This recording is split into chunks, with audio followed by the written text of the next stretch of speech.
टेकी Irfan channel में आप सभी का फिर से स्वागत है। अगर आप कंप्यूटर खरीद रहे हैं या खरीदना चाहते हैं तो आप सही वीडियो पे आए हुए हैं। आइए हम इस वीडियो में बात करते हैं कि अगर आप कंप्यूटर खरीद रहे हैं तो आपको किन किन चीज़ों की ज़रूरत है और किन किन चीज़ों का ध्यान रखना चाहिए। देखिए, सबसे पहले हमें ध्यान रखना चाहिए कि हमारी रिक्वायरमेंट क्या है। उस रिक्वायरमेंट के हिसाब से हमें कंप्यूटर में पैसा इन्वेस्ट करना चाहिए और उस हिसाब से हमें कॉन्फ़िगरेशंस भी चाहिए कंप्यूटर में। दूसरा है बजट। बजट कितना है, कितना बजट हमें एलो कर रहा है, कितना पैसा हम इसमें इन्वेस्ट कर सकते हैं, उसका ध्यान रखना चाहिए। और तीसरा है ऑपरेटिंग सिस्टम। ऑपरेटिंग सिस्टम मतलब किस ओएस के साथ आप कंफर्टेबल है, किस ओएस की आपको ज़रूरत है, उसको ध्यान में रख के ही हमें ये डिसीजन लेना चाहिए। अब बात करते हैं रिक्वायरमेंट्स की। रिक्वायरमेंट्स मतलब जैसे आपको घर के लिए यूज़ करना है या कभी मूवी वूवी देखने का मन हुआ, शाहरुख खान की मूवी या अजय देवगन की मूवी, तो उस चीज़ को हम घर की रिक्वायरमेंट बोलते हैं। या आपको गेमिंग पर्पज़ के लिए कंप्यूटर परचेज़ करना है, या आपको ऑफिशियल यूज़ के लिए कंप्यूटर परचेज़ करना है, या आपको अपने बच्चों की पढ़ाई के लिए कंप्यूटर एक परचेज़ करने का मन बना रहे हो। बजट कंसिडर करना हमारे जैसे मिडिल क्लास लोगों के लिए बहुत इंपॉर्टेंट चीज़ है। हमें ये समझना चाहिए कि हम किस चीज़ पे कितना पैसा खर्च कर सकते हैं। जैसे एक प्रोसेसर हमें कौन-सा चाहिए, किस किस क्लास का प्रोसेसर चाहिए, कौन-सी सीरीज़ का प्रोसेसर चाहिए और क्या वो हमारी रिक्वायरमेंट फुलफिल कर सकता है या नहीं कर सकता है। दूसरी बात मेमोरी या रैम जिसको बोल सकते हैं, हमें कितनी रैम चाहिए और किस स्पीड की रैम चाहिए, किस क्लास की रैम चाहिए, वो हमें कंसिडर करना चाहिए। तीसरा हमारी ग्राफिक्स कार्ड की रिक्वायरमेंट क्या है, ग्राफिक्स कार्ड की ज़रूरत क्या है हमें और उसके लिए हम कितना पैसा खर्च कर सकते हैं। चौथा, हमें स्टोरेज कौन सी चाहिए, एसएसडी चाहिए, हार्ड डिस्क चाहिए और कितनी कैपेसिटी की स्टोरेज चाहिए सो दैट हमारी रिक्वायरमेंट्स फुलफिल हो जाए। और पांचवा, हम कौन सी वारंटी लेना चाहते हैं, ऑन साइट वारंटी या ऑफ साइट वारंटी लेना चाहते हैं। और लास्ट, हम ऑपरेटिंग सिस्टम कौन सा यूज करना पसंद करेंगे जिससे हमारी सारी रिक्वायरमेंट्स फुलफिल होंगी। प्रोसेसर क्या होता है ना, प्रोसेसर को बोलते हैं ब्रेन ऑफ द कंप्यूटर। माने कि जो भी प्रोसेसिंग हमारे कंप्यूटर में करनी है हमें, वो सारा प्रोसेसर के थ्रू ही होना है। जैसे कैलकुलेशन हुआ, अरिथमेटिक कैलकुलेशंस होते हैं या कुछ भी जो भी हमें करना है वो सारा कुछ प्रोसेसर के थ्रू ही होता है। अब प्रोसेसर खरीदने की बारी आती है तो हमारे पास 3-4 ऑप्शन रहते हैं कुल मिला के। अगर हम एप्पल सीरीज के कंप्यूटर खरीदेंगे तो उसमें ऑलरेडी एम सीरीज के चिपसेट मिलेंगे हमें, एम सीरीज रहेंगे या M1 सीरीज के रहेंगे चिपसेट्स, वही है प्रोसेसर उसका। प्रोसेसर पता है कितना बड़ा होता है एक्चुअली, ये एक बिस्किट बिस्किट जितना बड़ा भी होता है ये प्रोसेसर। तो अब अगर हमें घर के लिए खरीदना है प्रोसेसर या हमें ऑफिशियल पर्पज के लिए या बच्चों के पढ़ाने के लिए हम प्रोसेसर खरीदना है, तो हम क्या करेंगे, हमारे पास दो चॉइसेस है, राइजन और इंटेल।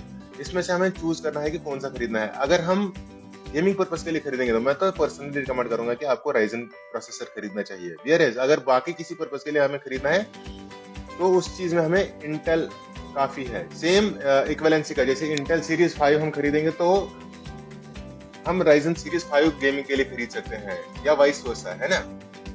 अभी क्या होता है कि हम लोग प्रोसेसर खरीदने तो चले गए लेकिन हमें समझ में नहीं आ रहा कि हमें खरीदना क्या चाहिए और क्यों खरीदना चाहिए। जैसे राइजन सिक्योरिटी वाइज बढ़िया होता है, वेयरएज बाकी सारी चीजों में अगर हम कंपेयर करेंगे उसके लिए हमें होता है ये इंटेल वाला अच्छा होता है। रैम क्या है ना, रैम बेसिकली मेमोरी होती है जो कंप्यूटर के प्रोग्राम्स को अपने ऊपर ले लेती है। जो भी आपको प्रोसेसर को जो भी इंफॉर्मेशन चाहिए वो इंफॉर्मेशन रैम कार्ड से ले लेता है, ना कि हार्ड डिस्क से। हार्ड डिस्क रैम को बेसिक इंफॉर्मेशन और रैम प्रोसेसर को देता है। इस तरीके से रैम हम यूज करते हैं। अब क्या है ना, कुछ लोगों के पास एक मिथ है कि जितनी ज्यादा रैम है उतना ज्यादा कंप्यूटर फास्ट चलेगा। नहीं भाई, ऐसा नहीं है। जैसे रैम क्या होता है, एक जनरेशन वाइज आता है। मान के चलिए जैसे DDR3, DDR4, DDR5 है अभी लेटेस्ट वाली, तो इसमें अलग अलग जनरेशन में अलग अलग अपग्रेडेशन हो गए। जैसे DDR4 में हम लोग क्या करते थे, एक पर्सनल कंप्यूटर में मैक्सिमम 16 GB तक वो यूज कर पाता था। अभी DDR5 में अप टू 64 GB जा सकता है एक पर्सनल कंप्यूटर में रैम। दूसरी बात, DDR5 पावर कंजप्शन वाइज सिर्फ 1.1 वोल्ट पावर यूज करती है, whereas DDR4 1.2 volt power use करती है। अभी नए कंप्यूटर्स में इनबिल्ट DDR5 आ रही है। अब अगर हमें चेक करना है कि हमें कितनी रैम चाहिए, अगर एक नॉर्मल कंप्यूटर यूज कर रहे हो आप, तो मेरे रिकमेंडेशन के हिसाब से 4-8 GB तक बहुत बहुत रैम है, 4 या 8 GB। वेयर अगर आप सुपर कंप्यूटर्स टाइप या गेमिंग कंप्यूटर्स टाइप यूज कर रहे हैं तो आपको 16 GB तक जाना चाहिए गेमिंग कंप्यूटर्स के लिए। क्योंकि गेमिंग कंप्यूटर से क्या होता है ना, एप्लीकेशन बहुत हैवी होती है, तो उनसे जो हार्ड डिस्क से या SSD से उसको मेमोरी यूज करना जो होता है, ज्यादा कंजप्शन होता है, तो उस केस में हमें ज्यादा मेमोरी चाहिए होता है, ज्यादा रैम चाहिए होता है। ग्राफिक्स कार्ड में बेसिकली क्या होता है ना, इसमें कुछ एक तो कूलिंग फैन होता है, इसमें कुछ कैपेसिटर्स होते हैं, रजिस्टर्स होते हैं और वीडियो मेमोरी होती है और वोल्टेज रेगुलेटर यूनिट होता है। ग्राफिक्स कार्ड हम बेसिकली तब यूज करते हैं जब हमारा काम होता है ग्राफिक्स डिजाइनिंग वाला या फोटोशॉप वाला काम होता है हमारा, या हमें हाई डेफिनेशन वाला मॉनिटर चाहिए वीडियो एडिटिंग करने के लिए, या गेम्स के लिए हमें हाई डेफिनेशन का मॉनिटर चाहिए। इन दैट केस हम लोग ग्राफिक्स कार्ड यूज करते हैं। यूं तो इंडियन मार्केट में बेसिकली और ब्रॉडली हमें एनवीडिया और एएमडी के ग्राफिक्स कार्ड मिलते हैं, मगर सवाल ये है कि हमें कौन सा ग्राफिक्स कार्ड कब खरीदना चाहिए। देखिए, इसमें प्रोसेसर की बात आती है। अगर हम एएमडी का प्रोसेसर खरीद रहे हैं तो हमें एएमडी का ही ग्राफिक्स कार्ड खरीदना चाहिए। वेयरएज अगर हम इंटेल का प्रोसेसर खरीद रहे हैं तो उस केस में हमें एनवीडिया का ग्राफिक्स कार्ड खरीदना चाहिए और एनवीडिया का ग्राफिक्स कार्ड यूज करना चाहिए। अब ग्राफिक्स कार्ड की कैपेसिटी होती है जैसे 1 GB 2 GB, इस तरीके से ये आप डिसाइड करेंगे कि आपकी रिक्वायरमेंट क्या है। अगर आप गेमिंग पर्पस के लिए जा रहे हैं तो 2 GB मोर देन सफिशिएंट है, अदरवाइज 1 GB इज सफिशिएंट। घर के काम के लिए, फोटोशॉपिंग के लिए, वीडियो एडिटिंग वगैरह के लिए 1 GB सफिशिएंट। अब अगर हम स्टोरेज की बात करेंगे तो हमारे पास मार्केट में दो ही चीजें अवेलेबल है, या तो हार्ड डिस्क या तो एसएसडी। हार्ड डिस्क क्या है, कंप्यूटर के लैंग्वेज में उसको हम एंशिएंट स्टोरेज डिवाइस बोलते हैं, और एसएसडी अभी 2007 से ही आने लगे हमारे पास, तो एसएसडी को हम मॉडर्न स्टोरेज डिवाइस बोलते हैं कंप्यूटर की लैंग्वेज में। अभी अगर हम हार्ड डिस्क की बात करें तो हार्ड डिस्क 1956 में आईबीएम ने पहली बार बनाई थी, जो मेगाबाइट्स की कैपेसिटी वाली हार्ड डिस्क थी। 24 इंच का पैलेटर था, बड़ा सा। तो हार्ड डिस्क में डेटा कैसे स्टोर होता है, इसमें बेसिकली होता क्या है, एक मैग्नेटिक प्लेट होती है और रीड राइट आर्म होती है। वो रीड राइट आर्म जगह जगह जाके क्लस्टर्स में अपना डेटा रख लेती है या रीड कर लेती है उस क्लस्टर से। वेयरएज एसएसडी में क्या होता है, SSD is just a flash drive, और इसमें डेटा आप स्टोर कर दीजिए और वापस ले लीजिए, तो बहुत फास्ट ट्रांजेक्शंस होते हैं डेटा के एसएसडी में। अगर आप ये डिसाइड करना चाहते हैं कि आपको हार्ड डिस्क के लिए जाना चाहिए या आपको एसएसडी के लिए जाना चाहिए, तो इसका सिंपल सा सोल्यूशन ये है कि अगर आपका डेटा ज्यादा है, आपको डेटा ज्यादा सेव करना है, तो उस केस में आपको हार्ड डिस्क के लिए जाना चाहिए। क्योंकि मार्केट में आज की तारीख में भी 8 टेराबाइट्स कैपेसिटी वाली भी हार्ड डिस्क अवेलेबल है। वेयरएज एसएसडी की बात अगर हम करेंगे तो मार्केट में आज की तारीख में मैक्सिमम 2 TB तक की आपको एसएसडी मिलेगी। अब ये रिक्वायरमेंट आप कैसे समझ लेंगे कि ये रिक्वायरमेंट कौन सी डिवाइस आपकी फुलफिल करेगी, तो उसके लिए उसका सिंपल सा सोल्यूशन है। अगर आपको फास्ट चाहिए, फास्ट डेटा ट्रांसफर चाहिए, तो आप एसएसडी के लिए जाइए, या अगर आपको ज्यादा डेटा चाहिए तो आप हार्ड डिस्क के लिए जाए। Hard disk cost wise cheaper होती है as compare to SSD. Warranty एक बहुत इंपॉर्टेंट एस्पेक्ट है जब हमें ये डिसाइड करना होता है कि हमें कंप्यूटर खरीदना है। तो अगर आपके पास बहुत सारा टाइम बचा हुआ है तो आप अपना कंप्यूटर के लिए आप ऑफ साइट वारंटी ले सकते हैं। अगर आप आउट ऑफ टाइम रश कर रहे हैं, हमेशा इधर उधर जाते रहते हैं, तो आप ऑन साइट वारंटी के लिए प्रेफर करेंगे। लेकिन हमेशा ही मैन्युफैक्चरर या आपको ओईएम आपको दो चॉइसेस नहीं देता है, वो हमेशा ही एक ही चॉइस देता है, ऑन साइट या ऑफ साइट। तो उस हिसाब से आप अपने हिसाब से डिसाइड कर लीजिएगा आप कंप्यूटर खरीदने से पहले कि आपको ऑन साइट वारंटी चाहिए या ऑफ साइट वारंटी चाहिए। ऑन साइट वारंटी थोड़ा सा कॉस्टली होती है as compare to off site warranty. Operating system की बात करेंगे तो अगर आप एप्पल कंप्यूटर ले लेते हैं तो आपके पास ऑटोमेटिकली मैक ओएस मिलेगा। वेयर एज अगर आप अदरवाइज दूसरा कोई कंप्यूटर ले रहे हैं या कंप्यूटर बनवा रहे हैं असेंबल करके, तो आपके पास दो चॉइसेस हैं, या तो विंडोज, नहीं तो फिर लाइनेक्स। अब विंडोज की बात करेंगे, देखिए जैसे आप अगर कंप्यूटर नया ले रहे हैं, नया सीख रहे हैं, या कंप्यूटर में ग्राफिकल इंटरफेस ज्यादा प्रेफर करते हैं, तो आप विंडोज के लिए जाएंगे। वेयरएज अगर आप कमांड इंटरफेस पे जा रहे हैं, ज्यादा कमांड इंटरफेस पे डिपेंडेंट है या ग्राफिकल यूजेज आपको अच्छा नहीं लगता है, बस लाइनेक्स क्या होता है, थोड़ा एडवांस, जिसको एडवांस नॉलेज या एडवांस स्किल है वो लाइनेक्स ऑपरेट कर सकते हैं और लाइनेक्स सीख भी सकते हैं।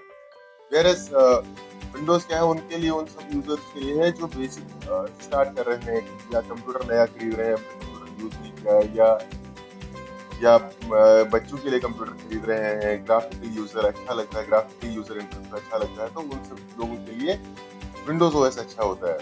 अब अगर आप ये कंप्यूटर आप बेसिक होम पर्पस के लिए यूज करेंगे, ऑफिशियल पर्पस के लिए या बच्चों की पढ़ाई के लिए, तो Windows OS is good.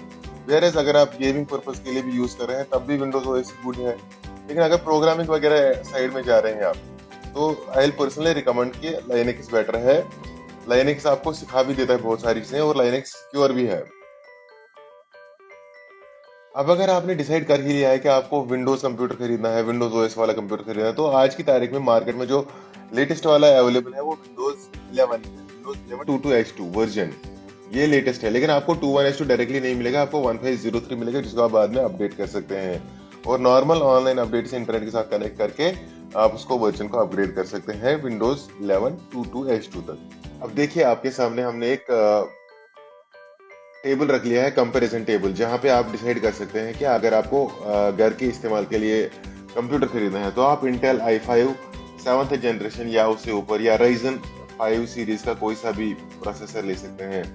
RAM 8 GB DDR4 काफ़ी है आपके लिए, ग्राफिक्स कार्ड 1 GB बहुत है, स्टोरेज में 500 GB SSD बहुत है, और warranty, on site warranty prefer कर लीजिएगा, विंडोज 11 कर लीजिएगा, तो और आपका बजट मैक्सिमम 30,000 में कंप्लीट हो जाएगा। वेयरएज अगर आप गेमिंग के लिए जा रहे हैं तो इंटेल का i5 10th जनरेशन है, या Ryzen 5 है मदरबोर्ड के साथ, 8 GB रैम बहुत है इसके लिए, ग्राफिक्स कार्ड 2 GB चाहिए, स्टोरेज 500 GB बहुत है इसके साथ, और 1 साल की वारंटी, और विंडोज 11 का कंप्यूटर, कुल मिला के आपका बजट 50,000 के आसपास बैठ जाएगा। अगर आप ऑफिशियल यूज के लिए कंप्यूटर खरीद रहे हैं तो इंटेल i5 6th जनरेशन या Ryzen 5 4 GB रैम के साथ, या 500 GB SSD के साथ, क्योंकि इसमें ग्राफिक्स कार्ड की हमें जरूरत नहीं पड़ेगी, वारंटी की भी खास जरूरत नहीं पड़ेगी, क्योंकि ये कंप्यूटर जनरली खराब नहीं होते, बहुत कम यूज होते हैं ऑफिस वाले कंप्यूटर्स। ऑपरेटिंग सिस्टम विंडोज 10 इसके लिए बहुत है, अभी विंडोज 10 की एक्सपायरी में बहुत टाइम है, 2028 तक इसकी एक्सपायरी लगभग खत्म हो जाएगी, और बजट आपका 22,000 के आसपास बैठ जाएगा। वहीं अगर आप बच्चों की पढ़ाई के लिए एक कंप्यूटर खरीद रहे हैं तो आपको हाईली मैं लैपटॉप से रिकमेंड कर रहा हूँ, क्योंकि बच्चे स्कूल जाते हैं, कॉलेज जाते हैं, इस केस में उनको साथ में लेके जाना पड़ता है, कैरी करना पड़ता है, तो उसके लिए लैपटॉप बढ़िया रहता है। और माइक्रोसॉफ्ट सरफेस लैपटॉप है, या गूगल पिक्सल बुक है, या मैक वाले लैपटॉप है, तो वो सारी चीजें अच्छी रहेंगी इन लोगों के लिए, बच्चों के लिए। तो इसमें कुल मिला के 1,00,000 रुपए तक का खर्चा आपके लिए बैठ जाएगा। यहाँ पे देखिए, ये कुछ लिस्ट है जो कंप्यूटर्स की हमने शॉर्ट लिस्ट कर रखी है, कंप्यूटर जो आप घर के कामों के लिए बढ़िया तरीके से यूज कर सकते हैं। लिनोवो के कुछ पीसीज है, एचपी के हैं, डेल के हैं, डेल प्रोफेशनल है, डेल के इंस्पिरन है, 12th जनरेशन के साथ है। थोड़ा कॉस्टली जाएगा, लेकिन घर के काम के लिए ये कंप्यूटर्स बहुत ही बढ़िया रहेंगे। वहीं हम गेमिंग के लिए जब कंप्यूटर शॉर्ट लिस्ट कर रहे हैं तो हमारे पास कुछ इस तरह की लिस्ट आ रही है, जैसे Asus का ORG स्ट्रिंग हेलिकोस GX601 है, या असेंबली डेस्कटॉप भी है कई सारे Ryzen के साथ, Acer Aspire 7 Ryzen 5 के साथ है। ये सारे कंप्यूटर्स वो हैं जो हम गेमिंग के लिए बढ़िया से यूज कर सकते हैं। अगर आप ऑफिस के लिए कंप्यूटर देख रहे हैं तो ये है आपको ऑफिस के लिए कंप्यूटर्स की लिस्ट, चीपर एंड में रहेगा और काम सारा चलेगा। अब जब बच्चों की पढ़ाई का सवाल आता है तो ये देखिए हमारे पास क्या क्या लिस्ट बन के आती है। जैसे माइक्रोसॉफ्ट का सरफेस गो है, इंटेल i5 के साथ ही 71,000 का, या माइक्रोसॉफ्ट की सरफेस गो दूसरा वाला है वो 12.4 इंच डिस्प्ले के साथ है, वो 89,000 का है।